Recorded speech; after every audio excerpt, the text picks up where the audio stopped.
Alright, I am back with a Diablo 4 video. It has been a little while since I've had anything of note to talk about with Diablo 4. It does have seasons, it is a live service, except its seasons can be finished in like 1, 2, 3 weeks, depending on how fast you're going, because thankfully nothing is really time gated. So it's just a matter of playing as much as you want to play with a seasonal character, deciding if you want to do more than one seasonal character, which I don't. And then moving on from there. I just spoke with Blizzard about Season 3, which is called Season of the Construct.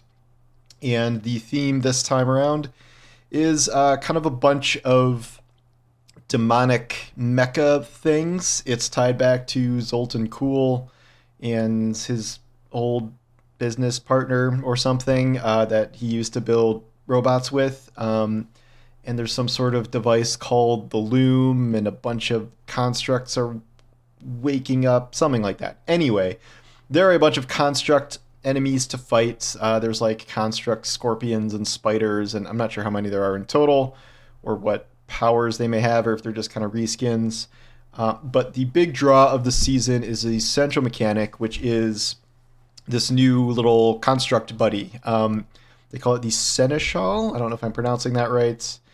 And it is like a little spider bot that you will find and like kind of reprogram to be on your side. And this is the main mechanic in that you will find a bunch of kind of, I forget what they're called, like tuning stones, like major and minor runes essentially, to give it like one or two big abilities, and then you modify those abilities with other kind of different stones. So you can kind of create a setup of what you want it to do in combat. It can like provide you healing and buffs. It can give you defensive shields. There's one example they gave that I didn't write about that was it shoots down projectiles. Like it can zap projectiles out of the air before they get to you. And then I think if you put something else on it, it will suck in all the things that just shot projectiles at you for close range kills. And then it can go offensive too. So I saw like laser beams like bouncing between enemies and lightning bolts. I did ask like just how strong this is supposed to be, and they did say it scales with your power level. And the reason they did that is because they didn't want people to get up high and then have this thing like be so useless it might as well not exist. That said, they said they did some testing, and some of these Seneschal buddies were doing so much damage they had to increase the health of some of the seasonal bosses as a result to have those not get burned down so quickly. This thing cannot die, so it's not like a minion, like a necromancer or something. You do not have to do any sort of hotbar activation of it. Like it's not like taking one of your slots. It just sort of will automatically, like through AI, do whatever it is you've programmed it to do. This, of course, led me to ask if this is some sort of preparation for a pet or the return of the companion system. And they would not tell me, but I don't know why they would be doing sort of auto-fighting, battle-supporting combat AI if that was not probably in the plans for the future. So we'll see if that actually pans out. In terms of the actual new seasonal content, in the overworld, there are these things, what are they called? Arcane tremors. So it's just like little areas where the construct things will spawn. You can farm those for some of the stones or whatever for your guy. It's not like a big zone like Blood Harvest was. Like everybody really liked Blood Harvest, the density and the currency, and like that was really cool. I think they're trying to channel part of that, but that's not like the main thing this time around. The main thing is something called the Vaults, where it's a series of dungeons that I think there's 4 or 5 different ones in total, where the main point of the vault is that it's full of traps. And you're like, oh, great, traps. That's, well, it sounds like something that would be in a vault. It's a little bit of a weird system. So you can spend this currency you collect to gamble on how often you think you're going to be hit by traps. And essentially, the least amount of times you're hit by traps, you will get bonus loot at the end of this in addition to your normal loot. And this is supposed to be like really, really rewarding compared to other activities because it's seasonal and they want you to get new things. This strikes me as slightly weird. I asked them and I'm like, does this mean that, to avoid these traps, like, are there any upgrades to like negate elemental damage from this trap or whatever? Or are we just kind of like sidestepping around traps and like trying to move through flame pillars or move off electrified floors before they hit you. And they're like, yeah, well, it's mostly that, but you know, certain characters will have abilities to get through that, like the blood pool makes you immune or whatever. And then I think the little construct guy has at least some kind of shield that can sometimes protect you if you want to do that build. But I will say, at least on paper, this seems a little counterintuitive to me because, like, what are you doing when you're playing Diablo? Like any Diablo, really. You're blazing through dungeons as fast as possible and like wrecking stuff, and like even harder dungeons. You're just focused on the combat, and like if you're dodging things, it's from like the boss enemies you're fighting, and you're tanking a certain amount of damage usually depending on the class, or you have something else take for you or something else distracting enemies. Here, if it's like, I guess you can, even if you take the damage from the traps, whatever, but like if the goal is to just not even get hit by the trap at all for bonus loot, that doesn't seem super fun to me. And like there's no mechanics to like negate certain elemental damage or whatever from traps.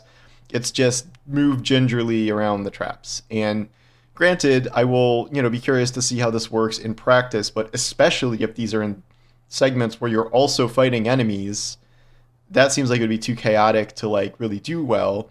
And if it's a segment where you are not fighting enemies, sorry, if you are fighting enemies, it would be really chaotic. If you aren't fighting enemies, I don't think it'd be terribly exciting to just sort of like move around through traps and not get hit by them. Like that doesn't, it's very not Diablo. It's like, it's just not that type of game. That said, we haven't really seen it in practice. This all leads up to a final boss that is a guy, well, a robot standing in one place. And he's got a little arena, and you would go around that arena and dodge traps. It's like the main mechanic of the fight as you hit the guy in the middle. Sounds a little strange, but I guess we'll see how it goes. I'm assuming you're supposed to not get hit by those traps either, lest that play into your getting hit by traps total. I don't know. This part seems a little weird to me, so we'll see how it goes in practice. The other big thing they're adding is there are a ton of different ladders and leaderboards and things they're doing. There's something called the Gauntlet, which isn't launching right at launch, but it's like essentially a standardized dungeon where same map layout, same enemy spawns, and like people will just do their best builds possible to try and get through it in the most most efficient time to beat everyone else.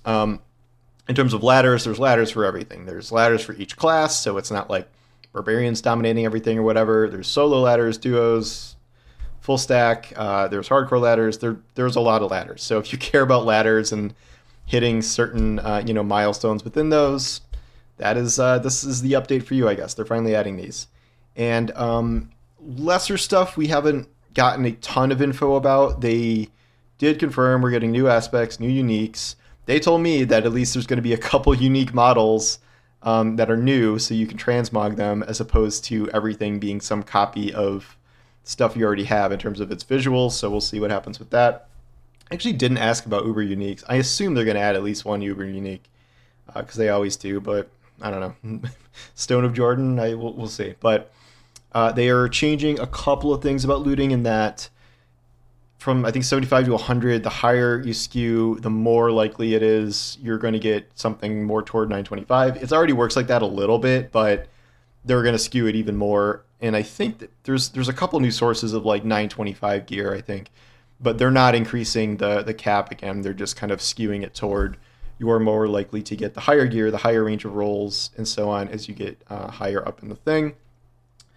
They didn't say that they're really doing any changes to the seasonal journey or the battle pass. I am very curious to see what the free battle pass armor looks like this time, as that's always my favorite part of the season, is seeing how deeply terrible they can make that. And then they did say that they're changing the thing where they're taking out what little bit of time gating they did have, where you would get to a quest step, and then the quest step was like complete chapter 2 or complete chapter 3 in the seasonal journey, and it was just like doing a bunch of random crap. They're not doing that anymore, so that's good, I think, because that step was kind of annoying, but this also means the seasonal questline stuff is going to be over pretty fast as you just sort of blaze through it. They didn't indicate that like this is any longer of a story than normal or anything. It's like kind of what we've seen last time. It just won't have those intermediate steps. They also said Hell Tides are going to be on all the time now. I think there's just like a 5 minute break in between them as opposed to several hours. People are complaining about not being able to farm those and having to wait around some random time. Uh, they are doing some sort of easier skill respecking thing. Oh, I remember what this was. I didn't talk about this in my article, but this is like where you try to go and respec your skills, and it's always like you can't break this node, like blah blah blah, and it's like just a giant pain in the ass. Something they've done is to fix that in a way where you don't have to worry about like backtracking through nodes and whatever in the same way as before. So that's going to be better. And what else? There's a new stash tab. So I think that's all the major stuff. Things I'm excited about, the little construct buddy. That sounds like that'll be pretty fun to build. I am going, what's it called? Sorcerer? Wizard? What do they call it now? Sorcerer. Sorcerer this time. My plan was I did 2 characters at launch. I did Barbarian and, I want to say Demon Hunter? Demon Hunter. Rogue. Then for Season 1, I did Necromancer. Season 2, I did Druid. And now Season 3, I'm doing Sorcerer. I was just trying to do the full circuit. I don't really care about doing more than one seasonal character. And then I'll probably just loop back around and start again with Barbarian the season after this one. And just sort of go down a different build path. Because like the way the game is organized now, it's such a giant pain in the ass to try and have multiple builds on one class. So I'm just going to build a completely different build. And like the builds I built back then are probably, relatively useless now anyway. So I'll just go down a new path with each of these classes after this. And I have never once played any Sorcerer, so I'm curious to see how that goes. So that's what's happening. It launches next week, next Tuesday, a week from today. And I don't really play these seasons longer than 2 or 3 weeks, which is fine. I'm not looking for another game to play a bazillion hours of. Like I sort of like the cadence of this. It just feels like for me personally, you do sort of run out of stuff to do that you really care about. But I think they've added a good amount of stuff for people who really, really want to endgame farm and like Uber farm, and now they have ladders and stuff. So even if I'm not really going down that road, I think they are sort of getting a lot better at, finding things for ultra high level people to do. Maybe not as much as everyone wants, but I think they're getting there. So that's the breakdown of what I was told, what info was just released, I think, around the time I'm publishing this. And yeah, I will be there a week from today, and we can talk more about how it works in practice. But yeah, thanks for watching, and I'll talk to you soon. Take care.